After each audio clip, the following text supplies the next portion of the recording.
right, thanks, Bob. Governor Otter set a number of goals for 2015 in his State of the State address, but we wanted to know, how often are those goals accomplished? Glenn Beebe takes a look at the governor's past speeches and tells us whether those promises ended up coming to fruition in your legislative watch. During his State of the State speech, Governor Otter called for adding more than $100 million to Idaho's education budget. It's a far cry from what the governor asked for just 2 years ago. I am neither calling for nor expecting major school improvement measures this year.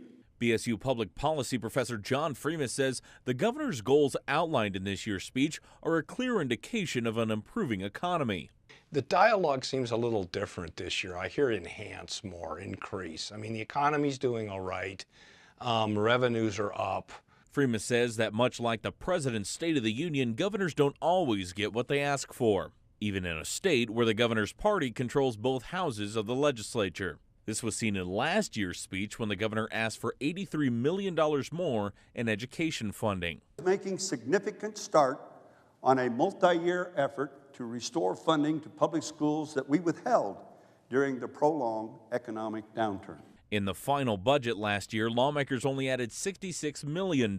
Freeman says it's hard to judge whether the governor was successful in his outlined goals because so much of the political process is about compromise. There are scholars who will go through and look at all of that and track and see what happens, but then the subtlety there is the dynamic of how you got stuff done. Glenn Beebe, KBOI News, Boise. And there have been other cases where the governor hasn't gotten what he asked for. Back in '07, he asked for more money for roads through a gas tax. That did not happen. That may come up again this year, though, as lawmakers are looking for ways to upgrade Idaho's roads. Governor Otter says he intends to fight for extra cash for the state's public schools, but budget writers say the economy might not be ready to support such a large increase.